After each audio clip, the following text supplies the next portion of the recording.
ചെറുവത്തൂർ ടൗണിൽ പഴയ ദേശീയപാതയ്ക്ക് സമീപം പലചരക്ക് വ്യാപാര കേന്ദ്രത്തിന് തീപിടിച്ചു.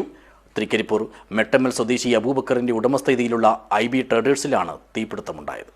ദിസ് ന്യൂസ് സ്പോൺസർഡ് ബൈ ഉയർന്ന ഗുണനിലവാരം, തികഞ്ഞ വിശ്വസ്തത, ജനതാ പാൽ. രാവിലെ 6 മണിയോടെയാണ് കടയിൽ നിന്നും പുക ഉയരുന്നത് നാട്ടുകാരുടെ ശ്രദ്ധയിൽപ്പെട്ടത്. ഉടനെ ഇവർ കടയുടമയെയും ഫയർഫോഴ്സിനെയും വിവരമറിയിക്കുകയായിരുന്നു. കടയുടമയെത്തി ഷട്ടർ തുറന്ന് പരിശോധിച്ചപ്പോഴാണ് മേശയും സമീപത്തെ സാധനങ്ങളുമെല്ലാം കത്തി നശിച്ച നിലയിൽ കണ്ടെത്തിയത്. വെളിച്ചെണ്ണയും മലഞ്ചരക്ക് ഉൽപ്പന്നങ്ങളും ഉൾപ്പെടെയുള്ള സാധനങ്ങൾ കടയിൽ ഉണ്ടായിരുന്നുവെങ്കിലും വലിയ നാശനഷ്ടം സംഭവിച്ചിട്ടില്ല.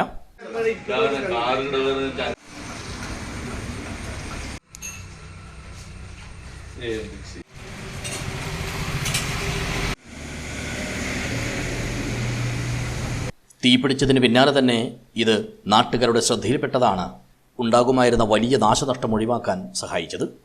News bureau, Cheruvathur.